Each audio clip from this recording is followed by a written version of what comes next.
Punjabi radio USA ਸੁਣ ਰਹੇ ਸਾਰੇ ਸਰੋਤਿਆਂ ਨੂੰ ਮੇਰੇ ਜਗਮੋਹਨ ਸਿੰਘ ਵੱਲੋਂ ਪਿਆਰ ਭਰੀ ਸਤਿ ਸ਼੍ਰੀ ਅਕਾਲ। ਅੱਜ 31 ਮਈ ਦਿਨ ਬੁੱਧਵਾਰ ਪ੍ਰੋਗਰਾਮ ਲੈ ਕੇ ਹਾਜ਼ਰ ਹਾਂ ਅਪਡੇਟ ਅਮਰੀਕਾ, ਜਿਸ ਦੇ ਵਿੱਚ ਤੁਹਾਨੂੰ ਵਰਲਡ ਨਿਊਜ਼, ਅਮਰੀਕਾ ਦੀਆਂ ਨਿਊਜ਼, ਮੌਸਮ ਦੇ ਬਾਰੇ ਜਾਣਕਾਰੀ, ਇਕਨੋਮੀ ਦੀ ਜਾਣਕਾਰੀ, ਵੱਖ-ਵੱਖ ਕੰਟਰੀ ਦੇ ਹਿਸਾਬ ਨਾਲ ਕਰੰਸੀ ਐਕਸਚੇਂਜ ਰੇਟ ਅਤੇ ਸੋਨੇ ਅਤੇ ਚਾਂਦੀ ਦੇ ਭਾਅ ਦੱਸਾਂਗੇ। ਖਬਰਾਂ ਦੀ ਸ਼ੁਰੂਆਤ ਕਰਨ ਤੋਂ ਪਹਿਲਾਂ ਧੰਨਵਾਦ ਕਰਦੇ ਹਾਂ ਆਪਣੇ ਅੱਜ ਦੇ ਸਪਾਂਸਰਸ ਦਾ, ਜਿਨ੍ਹਾਂ ਨੇ ਇਸ ਪ੍ਰੋਗਰਾਮ ਦੇ ਵਿੱਚ ਸਹਿਯੋਗ ਪਾਇਆ। ਅੱਜ ਦੀਆਂ ਇਹਨਾਂ ਖਬਰਾਂ ਨੂੰ ਸਪਾਂਸਰ ਕਰ ਰਹੇ ਹਨ ਖਾਲਸਾ ਇੰਸ਼ੋਰੈਂਸ ਏਜੰਸੀ ਵਾਲੇ ਸੈਨ ਹੋਜ਼ੇ ਤੋਂ, ਜੋ ਕਿ ਹਰ ਪ੍ਰਕਾਰ ਦੀ ਇੰਸ਼ੋਰੈਂਸ ਕਰਦੇ ਹਨ ਅਤੇ ਕਿਸੇ ਵੀ ਤਰ੍ਹਾਂ ਦੀ ਇੰਸ਼ੋਰੈਂਸ ਦੀ ਜਾਣਕਾਰੀ ਦੇ ਲਈ ਤੁਸੀਂ ਇਹਨਾਂ ਨੂੰ ਕਾਲ ਕਰ ਸਕਦੇ ਹੋ 408 272 2500 ਤੇ। ਇਸ ਦੇ ਨਾਲ ਸੰਤੋਖ ਸਿੰਘ ਬਾਸੀ, ਪਰਮਜੀਤ ਕੌਰ ਜੀ ਬਾਸੀ ਫਰੀਮਾਉਂਟ ਤੋਂ, ਮਨਜੀਤ ਸਿੰਘ ਨਰਿੰਦਰ ਕੌਰ ਕਲਾਰ ਜੀ ਕਲੋਵਿਸ ਤੋਂ ਅਤੇ ਬਿੰਦਰ ਧਾਲੀਵਾਲ ਬੇਕਰਸਫੀਲਡ ਤੋਂ। ਜੇਕਰ ਤੁਸੀਂ ਵੀ ਪੰਜਾਬੀ ਰੇਡੀਓ USA ਦੇ ਕਿਸੇ ਵੀ ਪ੍ਰੋਗਰਾਮ ਨੂੰ ਸਪਾਂਸਰ ਕਰਨਾ ਚਾਹੁੰਦੇ ਹੋ ਤਾਂ ਤੁਸੀਂ ਕਾਲ ਕਰ ਸਕਦੇ ਹੋ 408 722 7698 ਤੇ, ਜਾਂ ਫਿਰ ਈਮੇਲ ਕਰ ਸਕਦੇ ਹੋ ਸਾਡੇ ਈਮੇਲ ਐਡਰੈਸ info@punjabiradiousa.com ਤੇ। ਹੁਣ ਵਧਦੇ ਹਾਂ ਖਬਰਾਂ ਦੇ ਵੱਲ। ਸਭ ਤੋਂ ਪਹਿਲਾਂ ਚੋਣਵੀਂ।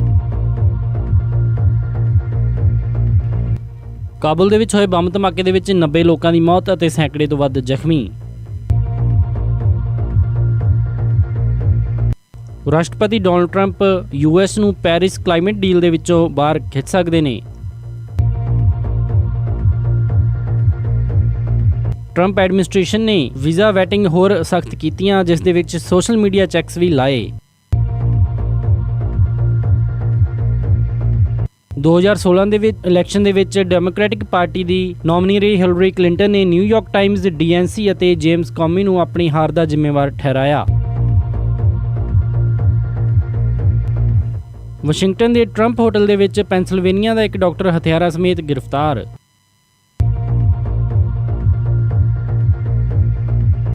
ਅਤੇ ਸਾਬਕਾ FBI ਡਾਇਰੈਕਟਰ ਜੇਮਸ ਕੌਮੀ ਸੈਨੇਟ ਦੇ ਮੂਹਰੇ ਸੁਣਵਾਈ ਦੇ ਲਈ ਤਿਆਰ। ਹੁਣ ਖਬਰਾਂ ਵਿਸਥਾਰ ਦੇ ਨਾਲ।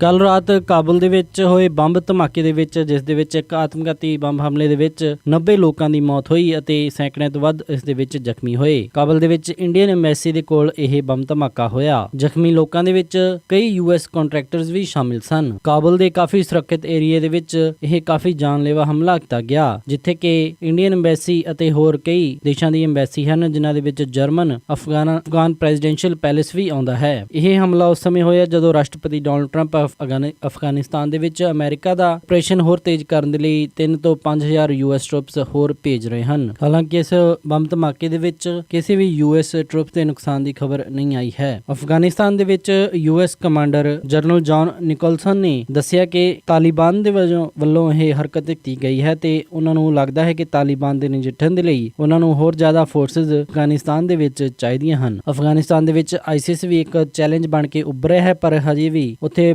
ਪੁਰਾਣਾ ਅੱਤਵਾਦੀ ਗਰੁੱਪ ਤਾਲਿਬਾਨ ਕਾਫੀ ਵੱਡਾ ਚੈਲੰਜ ਅਮਰੀਕਾ ਦੇ ਲਈ ਬਣਿਆ ਹੋਇਆ ਹੈ। UK ਦੇ ਵਿੱਚ ਅਫਗਾਨਿਸਤਾਨ ਦੇ ਐਂਬੈਸਡਰ ਸਈਦ ਤਈਬ ਨੇ ਬੋਲਦੇ ਹੋਏ ਕਿਹਾ ਕਿ ਅਫਗਾਨਿਸਤਾਨ ਨੂੰ ਇੰਟਰਨੈਸ਼ਨਲ ਮਿਲਟਰੀ ਅਸਿਸਟੈਂਸ ਚਾਹੀਦੀ ਹੈ ਤਾਂ ਕਿ ਉਹ ਅੱਤਵਾਦੀਆਂ ਦਾ ਮੁਕਾਬਲਾ ਕਰ ਸਕਣ। ਉਹਨਾਂ ਨੇ ਕਿਹਾ ਕਿ ਜ਼ਿਆਦਾਤਰ ਫਾਈਟ ਉੱਥੇ ਅਫਗਾਨਿਸਤਾਨ ਦੀਆਂ ਫੋਰਸਿਸ ਦੁਆਰਾ ਕੀਤੀ ਜਾਂਦੀ ਹੈ, ਪਰ ਉਹਨਾਂ ਨੇ ਕਿਹਾ ਕਿ ਉਹਨਾਂ ਦੇ ਵਿੱਚ ਉਨੀ ਕੈਪੇਬਿਲਿਟੀ ਨਹੀਂ ਹੈ ਕਿ ਉਹ ਵੱਡੇ ਲੈਵਲ ਦੇ ਉੱਤੇ ਅੱਤਵਾਦੀਆਂ ਦਾ ਮੁਕਾਬਲਾ ਕਰ ਸਕਣ। ਉਹਨਾਂ ਨੇ ਕਿਹਾ ਕਿ US, NATO ਅਤੇ ਹੋਰ ਕੰਟਰੀਜ਼ ਨੂੰ ਜ਼ਿਆਦਾ ਦੇਰ ਤੱਕ ਆਪਣੇ ਟਰੂਪਸ ਉੱਥੇ ਭੇਜਣੇ ਚਾਹੀਦੇ ਹਨ ਅਤੇ ਅਫਗਾਨਿਸਤਾਨ ਦੀਆਂ ਫੋਰਸਿਸ ਨੂੰ ਟ੍ਰੇਨ ਕਰਨਾ ਚਾਹੀਦਾ ਹੈ। ਹਾਲਾਂਕਿ ਸਭ ਤੋਂ ਹੈਰਾਨੀ ਭਰੀ ਖਬਰ ਇਹ ਆਉਂਦੀ ਹੈ ਕਿ ਜਿੱਥੇ ਕਿ ਮੈਨਚੈਸਟਰ ਦੇ ਵਿੱਚ ਹੋਏ ਬੰਬ ਧਮਾਕੇ ਦੇ ਵਿੱਚ ਵਰਲਡ ਪੱਧਰ ਤੇ ਲੋਕਾਂ ਨੇ ਉਹਨਾਂ ਨੂੰ ਸ਼ਰਧਾਂਜਲੀ ਭੇਂਟ ਕੀਤੀ ਤੇ ਉਸ ਧਮਾਕੇ ਦੇ ਵਿੱਚ ਮਰੇ ਲੋਕਾਂ ਤੇ ਦੁੱਖ ਜ਼ਾਹਿਰ ਕੀਤਾ। ਉਧਰ ਹੀ ਕਾਬੁਲ ਦੇ ਵਿੱਚ ਇੰਨੀ ਜ਼ਿਆਦਾ ਸੰਖਿਆ ਦੇ ਵਿੱਚ ਲੋਕਾਂ ਦੇ ਮਾਰੇ ਜਾਣ ਤੋਂ ਬਾਅਦ ਵੀ ਕਿਸੇ ਵੀ ਵਰਲਡ ਲੈਵਲ ਦੇ ਲੀਡਰ ਨੇ ਇਸ ਦੇ ਉੱਤੇ ਦੁੱਖ ਨਹੀਂ ਪ੍ਰਗਟਾਇਆ।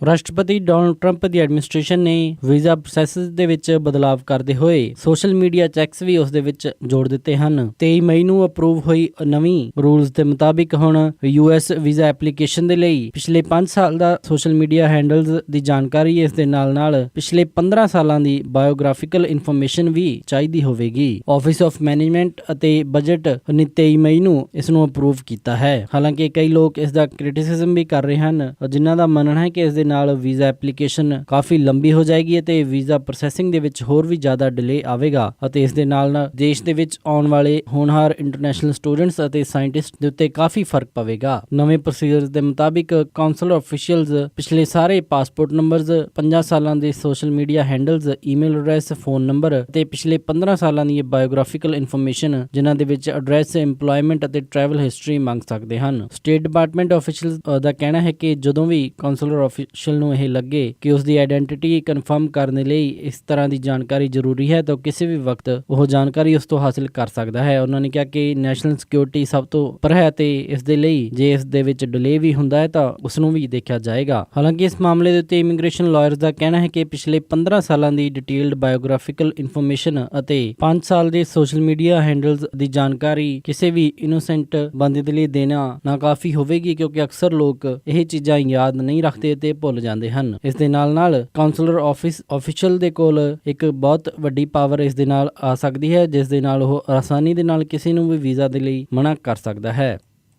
2016 ਦੀਆਂ ਯੂਐਸ ਪ੍ਰੈਜ਼ੀਡੈਂਸ਼ੀਅਲ ਇਲੈਕਸ਼ਨ ਦੇ ਵਿੱਚ ਡੈਮੋਕ੍ਰੈਟਿਕ ਪਾਰਟੀ ਦੀ ਨੋਮੀਨੀ ਰਹੀ ਹਿਲਰੀ ਕਲਿੰਟਨ ਨੇ ਅੱਜ ਬਿਆਨ ਦਿੰਦੇ ਹੋਏ ਕਿਹਾ ਕਿ ਉਹ ਆਪਣੇ ਲਏ ਗਏ ਫੈਸਲਿਆਂ ਦੀ ਪੂਰੀ ਰਿਸਪੌਂਸਿਬਿਲਿਟੀ ਲੈਂਦੇ ਹਨ, ਪਰ ਉਹਨਾਂ ਨੇ ਕਿਹਾ ਕਿ ਸਿਰਫ ਉਹਨਾਂ ਦੇ ਫੈਸਲੇ ਹੀ ਉਹਨਾਂ ਦੀ ਹਾਰ ਦਾ ਕਾਰਨ ਨਹੀਂ ਅਤੇ ਡੋਨਲਡ ਟਰੰਪ ਤੋਂ ਹੋਈ ਉਹਨਾਂ ਦੀ ਹਾਰ ਦੇ ਵਿੱਚ ਹੋਰ ਵੀ ਕਈ ਕਾਰਨ ਹਨ। ਉਹਨਾਂ ਨੇ ਕਿਹਾ ਜਦੋਂ ਉਹ ਡੈਮੋਕ੍ਰੈਟਿਕ ਪਾਰਟੀ ਦੀ ਨੋਮੀਨੀ ਚੁਣੀ ਗਈ ਤਾਂ ਉਸ ਸਮੇਂ ਡੈਮੋਕ੍ਰੈਟਿਕ ਨੈਸ਼ਨਲ ਕਮੇਟੀ ਦੇ ਕੋਲ ਕੋਈ ਵੀ ਪੈਸਾ ਨਹੀਂ ਸੀ ਅਤੇ ਉਹ ਬੈਂਕਰਪਸੀ ਦੇ ਕਗਾਰ ਤੇ ਸੀ ਅਤੇ ਉਹਨਾਂ ਨੇ ਕਿਹਾ ਕਿ DNC ਨੂੰ ਜਾਰੀ ਰੱਖਣ ਦੇ ਲਈ ਉਹਨਾਂ ਨੂੰ ਕਾਫੀ ਜ਼ਿਆਦਾ ਪੈਸਾ DNC ਦੇ ਵਿੱਚ ਪਾਉਣਾ ਪਿਆ ਅਤੇ ਇਸ ਦੇ ਨਾਲ ਉਹਨਾਂ ਨੇ ਕਿਹਾ ਕਿ ਸਾਬਕਾ FBI ਡਾਇਰੈਕਟਰ ਜੇਮਸ ਕਮੀ ਨੇ ਜੋ ਕਿ 28 ਅਕਤੂਬਰ ਨੂੰ ਕਾਂਗਰਸ ਨੂੰ ਇੱਕ ਲੈਟਰ ਲਿਖੀ ਜਿਸ ਦੇ ਵਿੱਚ ਈਮੇਲ ਕੰਟਰੋਵਰਸੀ ਦਾ ਜ਼ਿਕਰ ਕੀਤਾ। ਇਸ ਦੇ ਨਾਲ ਉਹਨਾਂ ਦੇ ਕੈਂਪੇਨ ਨੂੰ ਬਹੁਤ ਵੱਡਾ ਝਟਕਾ ਲੱਗਿਆ। ਉਹਨਾਂ ਨੇ ਕਿਹਾ ਕਿ ਇਲੈਕਸ਼ਨ ਤੋਂ ਠੀਕ 10 ਦਿਨ ਪਹਿਲਾਂ ਇਸ ਤਰ੍ਹਾਂ ਦੀ ਲੈਟਰ ਕਾਂਗਰਸ ਨੂੰ FBI ਡਾਇਰੈਕਟਰ ਵੱਲੋਂ ਭੇਜਿਆ ਜਾਣਾ ਉਹਨਾਂ ਦੇ ਕੈਂਪੇਨ ਦੇ ਲਈ ਕਾਫੀ ਜ਼ਿਆਦਾ ਖਤਰਨਾਕ ਸਾਬਿਤ ਹੋਇਆ। ਉਹਨਾਂ ਨੇ ਕਿਹਾ ਕਿ ਉਹ ਸੋਚ ਨਹੀਂ ਸਕਦੀ ਕਿ ਕਿਸ ਤਰ੍ਹਾਂ ਦੇ ਨਾਲ ਸਾਬਕਾ ਡਾਇਰੈਕਟਰ ਜੇਮਸ ਕਮੀ ਨੇ ਉਸ ਵਕਤ ਸੋਚਿਆ ਤੇ ਠੀਕ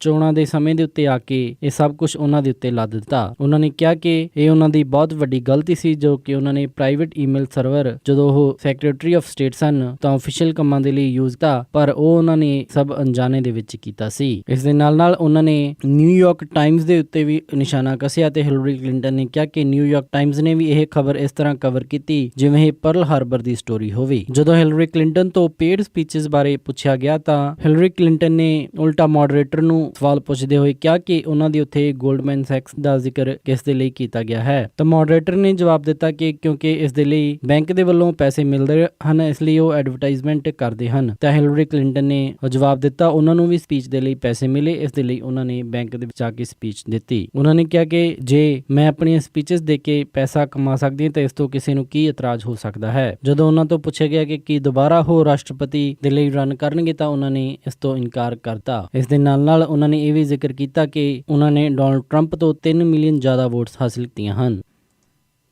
ਵਾਸ਼ਿੰਗਟਨ ਦੇ ਵਿੱਚ ਪਿਛਲੇ ਹਫ਼ਤੇ ਪੈਨਸਿਲਵੇਨੀਆ ਤੋਂ ਆਏ ਇੱਕ ਡਾਕਟਰ ਨੂੰ ਟਰੰਪ ਹੋਟਲ ਦੇ ਵਿੱਚ ਗ੍ਰਿਫਤਾਰ ਕੀਤਾ ਗਿਆ। ਉਸ ਦੇ ਕੋਲ ਗਨਜ਼ ਵੀ ਮਿਲੀਆਂ। ਵਾਸ਼ਿੰਗਟਨ DC ਦੇ ਵਿੱਚ ਟਰੰਪ ਇੰਟਰਨੈਸ਼ਨਲ ਹੋਟਲ ਦੇ ਵਿੱਚ ਉਹ AR-15 ਅਸੌਲਟ ਰਾਈਫਲ ਲੈ ਕੇ ਐਂਟਰ ਕੀਤਾ ਸੀ ਅਤੇ ਉਸ ਦੇ ਕੋਲ .40 ਕੈਲੀਬਰ ਹੈਂਡਗਨ ਅਤੇ 90 ਕਾਰਤੂਸ ਸਨ। ਸੀਕ੍ਰੀਟ ਸਰਵਿਸ ਨੇ ਇਸ ਦੇ ਉੱਤੇ ਬੋਲਦੇ ਹੋਏ ਕਿਹਾ ਕਿ ਉਹਨਾਂ ਨੇ ਇਸ ਦੇ ਵਿੱਚ ਪੂਰੀ ਜਾਂਚ ਕਰ ਲਈ ਹੈ ਤੇ ਉਹ ਰਾਸ਼ਟਰਪਤੀ ਦੀ ਜਾਂ ਫਿਰ ਹੋਰ ਕਿਸੇ ਦੀ ਵੀ ਸੁਰੱਖਿਆ ਦੇ ਲਈ ਕੋਈ ਵੀ ਇਮੀਡੀਏਟ ਥ੍ਰੈਟ ਨਹੀਂ ਹੈ। ਯੂਨੀਵਰਸਿਟੀ ਆਫ ਪਿਟਸਬਰਗ ਜਿੱਥੇ ਦੇ ਕਿ ਮੈਡੀਕਲ ਸੈਂਟਰ ਦੇ ਵਿੱਚ ਇਹ ਡਾਕਟਰ ਕੰਮ ਕਰਦਾ ਹੈ, ਉਹਨਾਂ ਨੇ ਕਿਹਾ ਹੈ ਕਿ ਉਸ ਨੂੰ ਐਡਮਿਨਿਸਟ੍ਰੇਟਿਵ ਲੀਵ ਦੇ ਉੱਤੇ ਭੇਜਿਆ ਜਾ ਚੁੱਕਿਆ ਹੈ ਤੇ ਇਸ ਦੇ ਬਾਰੇ ਹੋਰ ਕੋਈ ਵੀ ਜਾਣਕਾਰੀ ਉਹਨਾਂ ਨੇ ਹੋਰ ਨਹੀਂ ਦਿੱਤੀ। ਉਹਨਾਂ ਨੇ ਕਿਹਾ ਕਿ ਇਹ ਹਾਦਸਾ ਹੋਣ ਤੋਂ ਪਹਿਲਾਂ ਹੀ ਡਾਕਟਰ ਮੋਲਜ਼ ਐਡਮਿਨਿਸਟ੍ਰੇਟਿਵ ਲੀਵ ਤੇ ਚੱਲ ਰਹੇ ਸਨ। ਡਾਕਟਰ ਦੇ ਪਰਿਵਾਰ ਦਾ ਤੇ ਰਿਸ਼ਤੇਦਾਰਾਂ ਦਾ ਮੰਨਣਾ ਹੈ ਕਿ ਸਾਰਾ ਕੁਝ ਇੱਕ ਮਿਸਅੰਡਰਸਟੈਂਡਿੰਗ ਦੇ ਕਰਕੇ ਹੋਇਆ।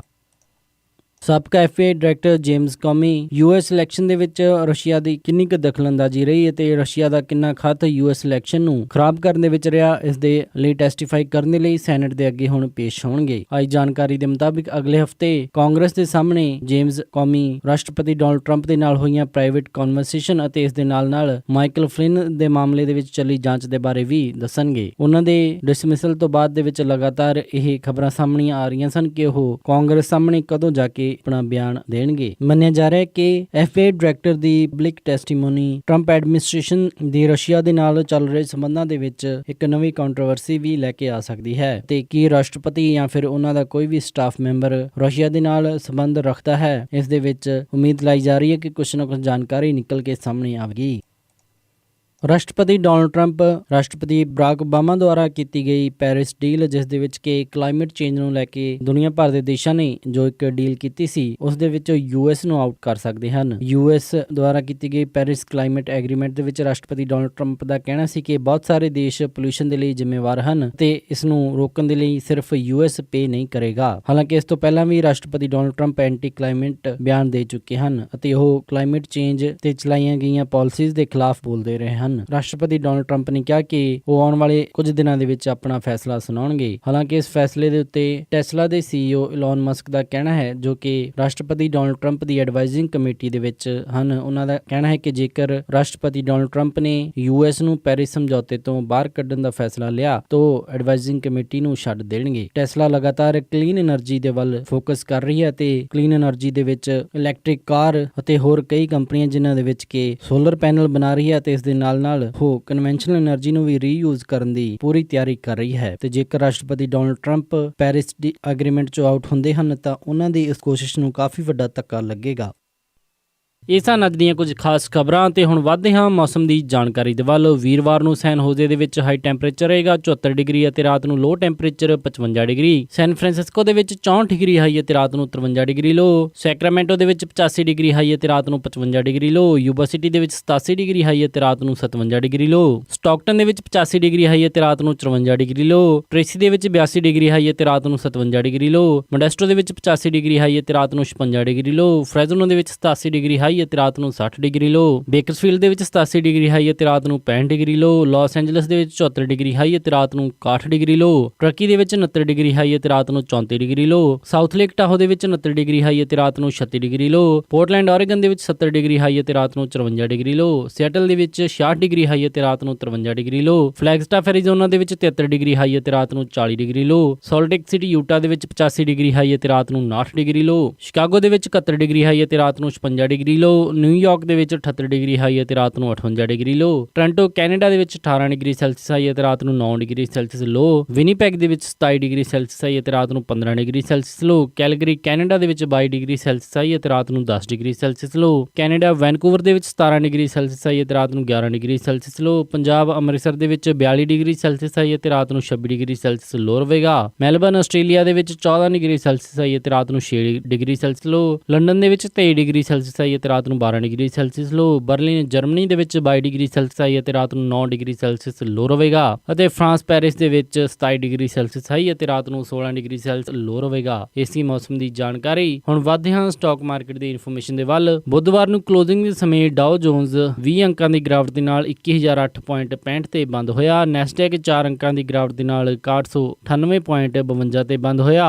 S&P 1 ਪੁਆਇੰਟ ਦੀ ਗਿਰਾਵਟ ਦੇ ਨਾਲ 2411.80 ਤੇ ਬੰਦ ਹੋਇਆ। ਵਿਲਸ਼ਰ 5000 12 ਅੰਕਾਂ ਦੀ ਗਿਰਾਵਟ ਦੇ ਨਾਲ 25,041.33 ਤੇ ਬੰਦ ਹੋਇਆ। ਅੱਜ ਦਾ ਸਭ ਤੋਂ ਮਸ਼ਹੂਰ ਸਟਾਕ JP Morgan Chase ਦਾ ਰਿਹਾ, ਜਿਸ ਦੀ ਕੀਮਤ 82.17 ਰਹੀ। ਕਰੰਸੀ ਐਕਸਚੇਂਜ ਰੇਟ ਦੇ ਵਿੱਚ ਇੱਕ US ਡਾਲਰ ਦੀ ਕੀਮਤ ਰਹੀ 64.51 ਪੈਸੇ, ਕੈਨੇਡੀਅਨ ਡਾਲਰ ਦੀ ਕੀਮਤ ਰਹੀ 47.80 ਪੈਸੇ, ਬ੍ਰਿਟਿਸ਼ ਪਾਉਂਡ ਦੀ ਕੀਮਤ ਰਹੀ 83.04 ਪੈਸੇ, ਯੂਰੋ ਦੀ ਕੀਮਤ ਰਹੀ 72.47 ਪੈਸੇ, ਆਸਟ੍ਰੇਲੀਅਨ ਡਾਲਰ ਦੀ ਕੀਮਤ ਰਹੀ 47.90 ਪੈਸੇ, ਇੱਕ ਨਿਊਜ਼ੀਲੈਂਡ ਡਾਲਰ ਦੀ ਕੀਮਤ ਰਹੀ 45.67 ਪੈਸੇ, ਇੱਕ ਸਿੰਗਾਪੁਰ ਡਾਲਰ ਦੀ ਕੀਮਤ ਰਹੀ 46.61 ਪੈਸੇ, ਬਹਿਰੀਨੀ ਦਿਨਾਰ ਦੀ ਕੀਮਤ ਰਹੀ 171.12 ਪੈਸੇ, ਇੱਕ ਕੁਵੈਤੀ ਦਿਨਾਰ ਦੀ ਕੀਮਤ ਰਹੀ 212.60 ਪੈਸੇ, ਇੱਕ US ਡਾਲਰ ਦੀ ਕੀਮਤ ਰਹੀ 1.35 ਕੈਨੇਡੀਅਨ ਡਾਲਰ। ਸੋਨੇ ਦਾ ਰੇਟ $1267.90 ਪਰ ਆਉਂਸ ਰਿਹਾ ਤੇ ਚਾਂਦੀ $17.34 ਪਰ ਆਉਂਸ ਰਹੀ। ਏਸੀ ਸਟਾਕ ਮਾਰਕੀਟ ਦੀ ਇਨਫੋਰਮੇਸ਼ਨ। ਇਸੇ ਦੇ ਨਾਲ ਅੱਜ ਦਾ ਇਹ ਖਬਰਾਂ ਦਾ ਬੁਲੇਟਿਨ ਇੱਥੇ ਹੀ ਸਮਾਪਤ ਕਰਦੇ ਹਾਂ। ਇਜਾਜ਼ਤ ਦਿਓ। ਉਮੀਦ ਹੈ ਕਿ ਤੁਹਾਨੂੰ ਅੱਜ ਦਾ ਇਹ ਪ੍ਰੋਗਰਾਮ ਪਸੰਦ ਆਇਆ ਹੋਵੇਗਾ। ਕਿਸੇ ਵੀ ਤਰ੍ਹਾਂ ਦੇ ਫੀਡਬੈਕ ਦੇ ਲਈ ਤੁਸੀਂ ਸਾਨੂੰ ਕਾਲ ਕਰ ਸਕਦੇ ਹੋ 408 272 5200 ਤੇ ਜਾਂ ਫਿਰ ਈਮੇਲ